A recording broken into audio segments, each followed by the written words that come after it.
Going here. And we are right at 12 o'clock. We already have 32 of us who've joined the meeting. Oh my gosh, I'm so happy to see all of you here.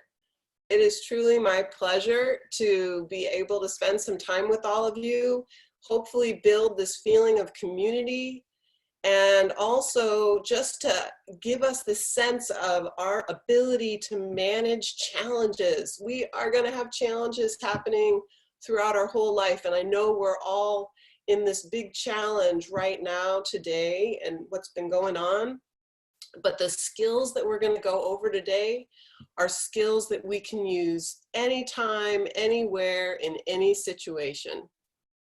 So hopefully this will both be things to think about right now, but also things that you could use at any point when your body is having a tough time and there are things going on that are challenging. So my name is Margaret Jessup, and I am a psychologist here in the South Bend area. I do run classes for kids and parents to teach them about how their brain works and how their brain and their body are connected. And I specialize in working with fears and anger.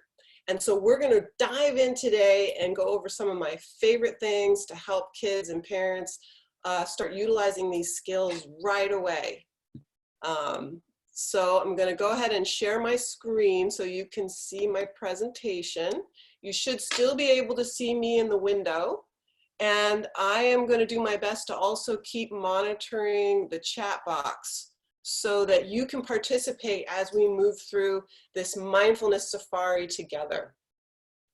So maybe we'll just start by taking in a big deep breath. And a nice big exhale. Putting in all of our curiosities, opening up our mind as we start to learn some new things. And hopefully there'll be a few things that really resonate and stick with you and you can hold on to. And maybe some of them don't work quite right for you now, but maybe someday there'll be something that you'll add on to the things you do. We're going to learn about mindfulness and some brain science. We're going to use our beginner's mind, which is a concept we talk about in mindfulness. We're going to use our imagination, and kids, I know you guys have really strong imaginations. Parents do too. We're going to learn about our mindful meds. These are our 4 quick and easy ways to calm our body when it's mad or scared. We're going to practice my 3 N's, and then we're going to end with a mindfulness practice where we give a virtual hug. Who wouldn't want a virtual hug right now? And let me just check the chat box here. I thought I saw something come up. I think we're okay. So we're going to go ahead and start our safari, our mindfulness safari. I wonder what animals we're going to see. I mean, it is a safari. Maybe we'll see some lionesses or some tigers or my favorite bear.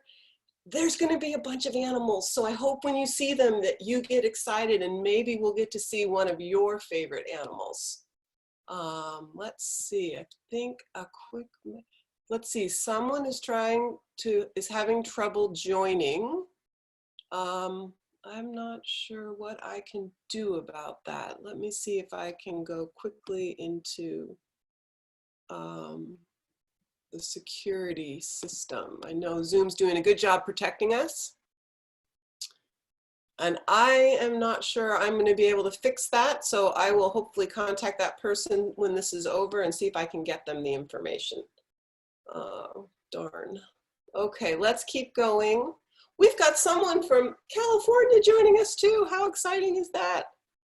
All right, back to our safari.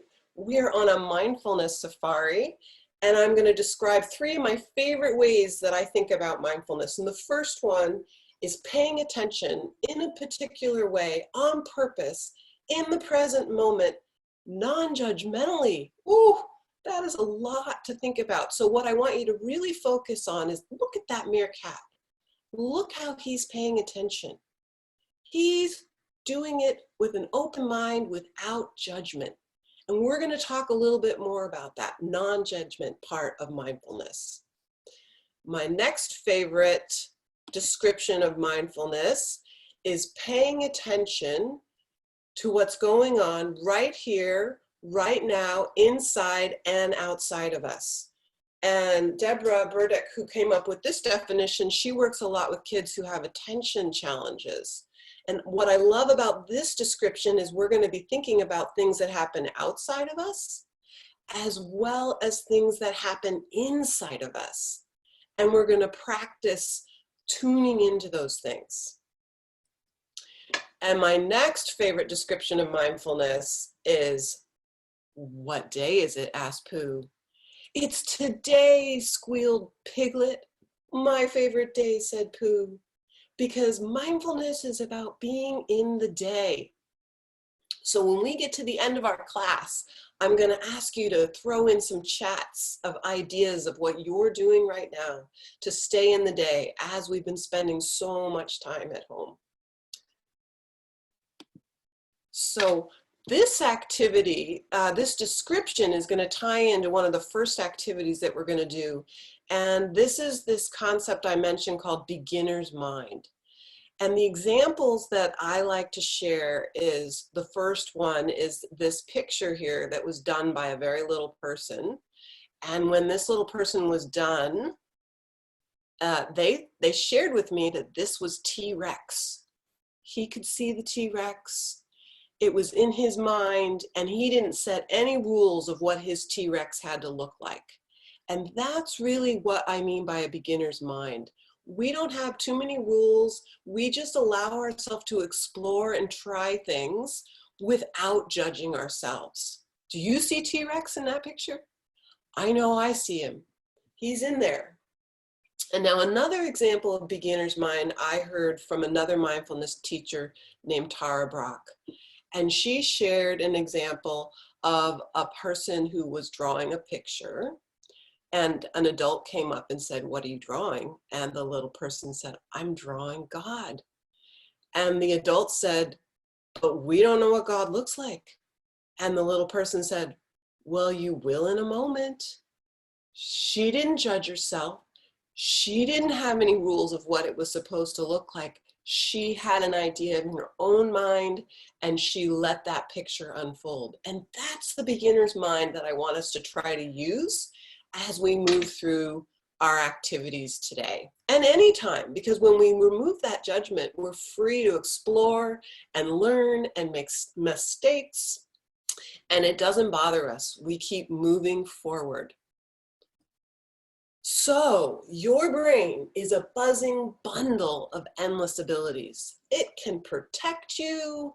It helps you pay attention. It helps you learn and connect to others. It helps you remember things. It helps you organize things. And most importantly, it has this amazing ability to use its imagination. So we're going to warm up our imagination here. And I want you to look at this picture that's about to come up, and I want you to chat out what you think is happening in this picture. What ideas come to your mind? What could be happening here? Huh? What do you think? Anybody got their imagination turned on yet? Who wants to share their idea? Oh, they're going on a walk. Yeah, they could be going on a walk. Maybe it's dinner time. It's a stampede. Oh my goodness. Oh, another one in our class said they're running from a mouse. Oh yes. Oh, they're going to get water. Oh, they heard there's a predator coming. Stampede. Oh my goodness. Okay, I can tell everybody's imaginations are coming on. They're following their moms and their dads, another classmate said. Oh, they're heading to the water. Okay, I think our imaginations are moving. All right, let's try one more. This was fun. Oh, somebody else thought they were running from a tiger. Okay, let's see, what's next? Oh, now remember, sometimes kids' imaginations are stronger than parents, although I know parents with lots of really strong imaginations. What's happening here? What could this one be? going for a jog, looking for dance party. It's a dance party. Oh, they are dancing. Oh, I think they're hanging out. Yeah, they are not socially distancing, are they? They are having fun. Okay, they are ostriches. Amazing. All right, I think our imagination is starting to flow here. So let's see what our next slide looks like. Okay, we are now going to start focusing on the inside. We're going to use our imagination to start focusing on the inside. And you remember that was one of our descriptions of mindfulness. So I want you to start to imagine that you have your very own hornet inside your head, okay? Now my hornet kind of looks like this. Your hornet is going to look the way you want yours to look because it's your hornet.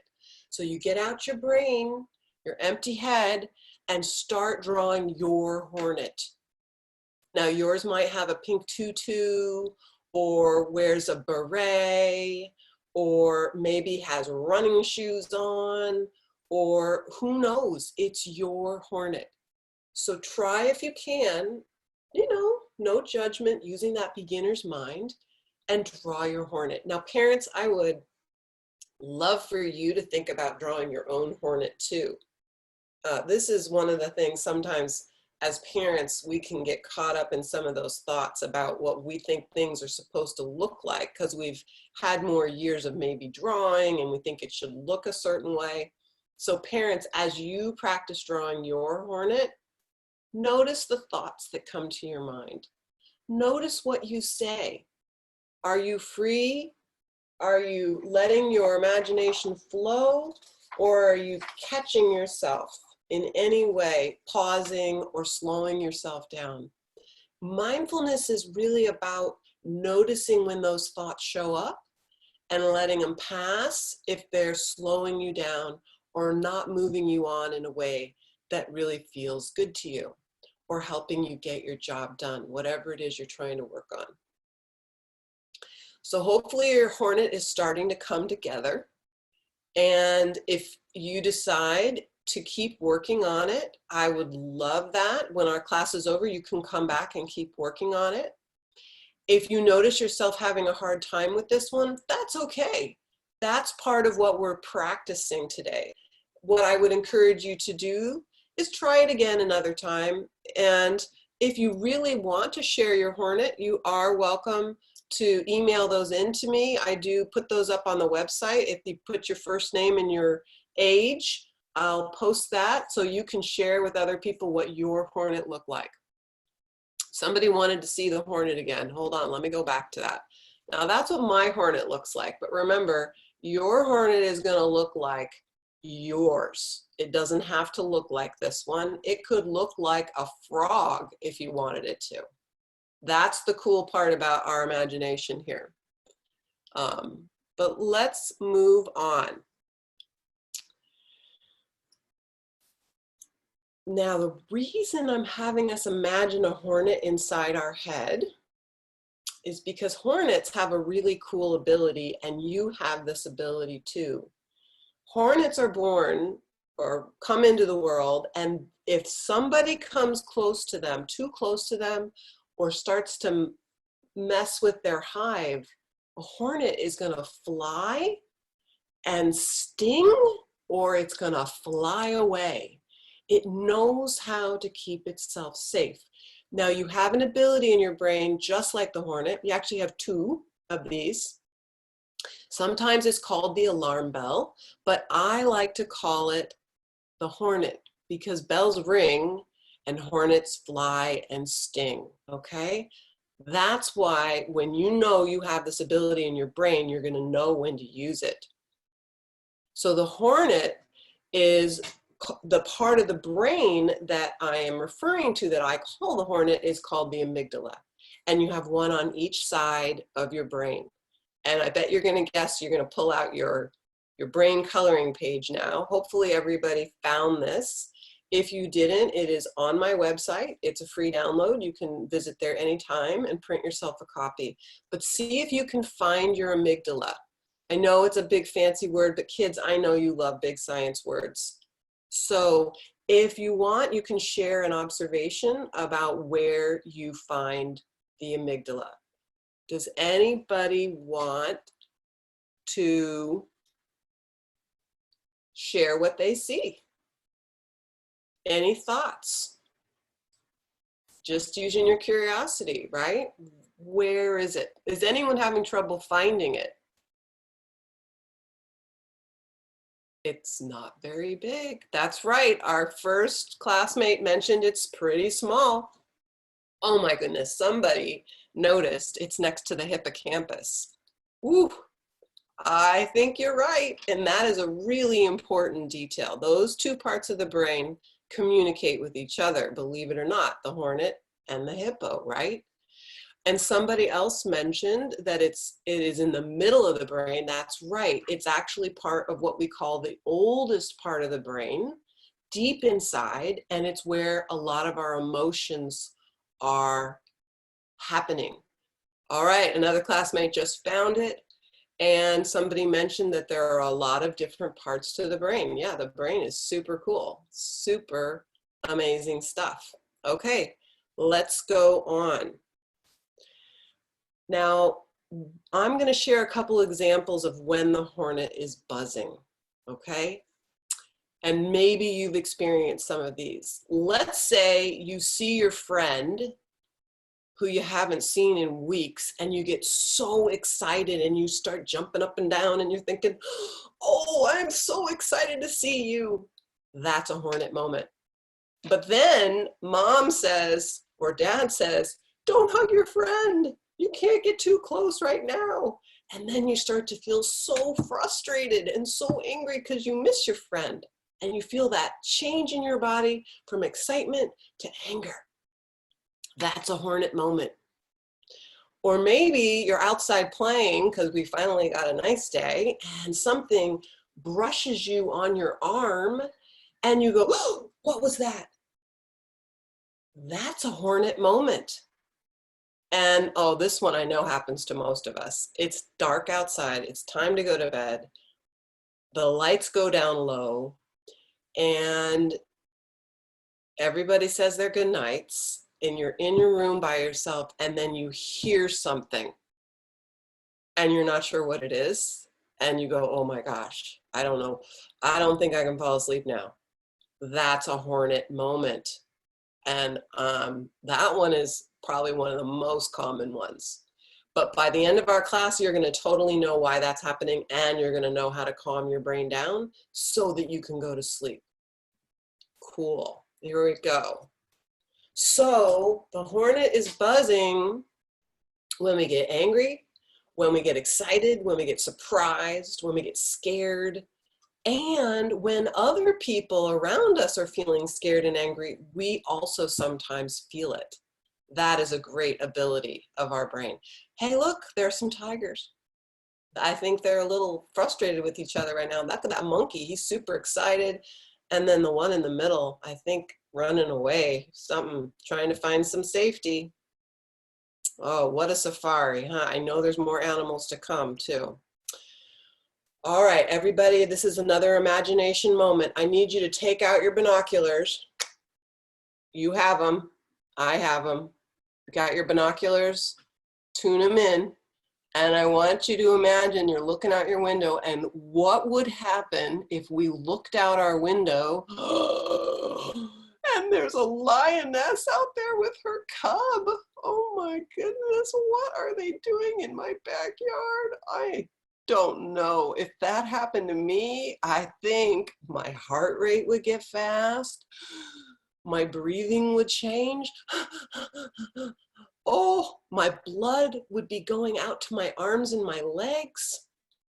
I might get warm and I might start sweating. My gut would stop working. It would get all uncomfortable. I might have to go to the bathroom. My tummy would get upset. I wouldn't be able to concentrate on anything except the lioness in my backyard. And I would be so aware of anything that had to do with that lioness. These are all changes that happen in our body when it knows a challenge is coming.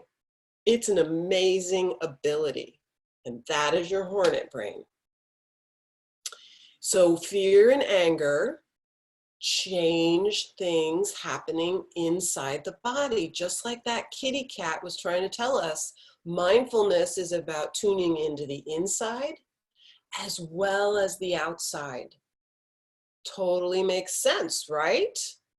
So breath and heart rate and change in temperature, your tummy, needing to use the bathroom, all of those are these amazing changes inside the body. And your ability to react this way is called a fight or flight response, just like the hornet, fly and sting. Scientists believe you've had this ability, it's kept you alive, and it's helped you survive dangers forever. We need it. One of the chemicals in your body that this response makes is called cortisol, and sometimes it's referred to as a stress hormone. This is a change that your body is making in order to help you survive. So how does the information get into your head to know to respond this way? Oh, we are back on safari, okay? Everybody, you might want to get your binoculars out because we're going to see some more animals here. This fella, his information right now is coming in through his eyes because our visual system is one of the ways our brain really likes to gather information. Let's see what's next. Ooh, touch. The way we take information through our skin is another way it comes in. If you get too close to something warm, your hand knows to pull away without thinking about it, right? It has to respond super quickly. Information comes in through our touch. Ooh, smell. Can you see him?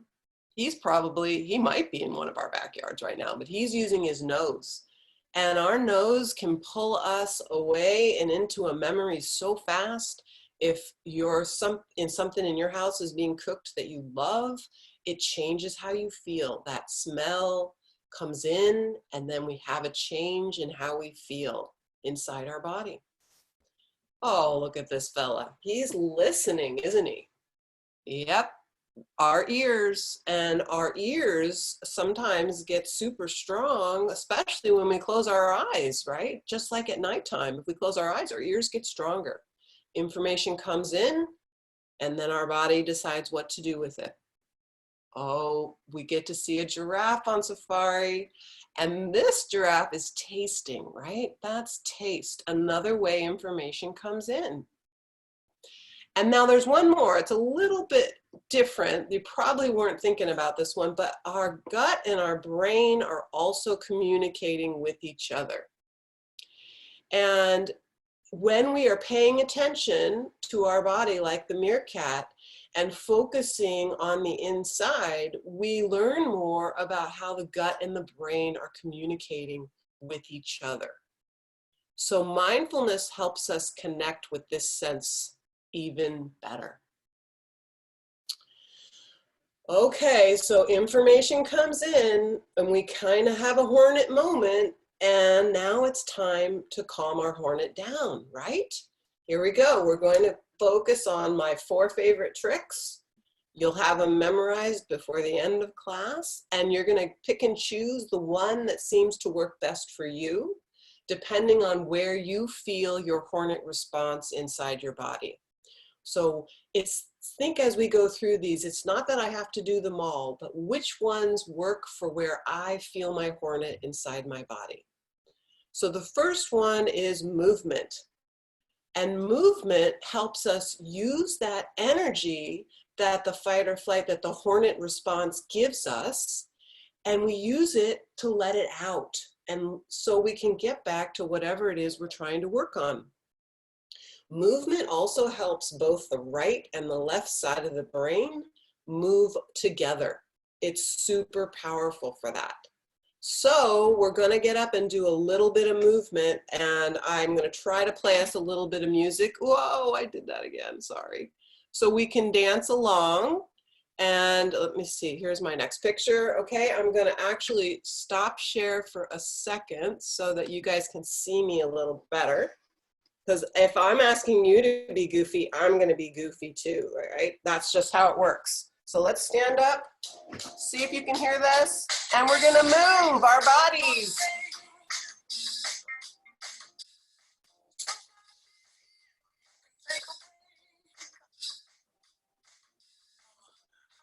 Move your arms.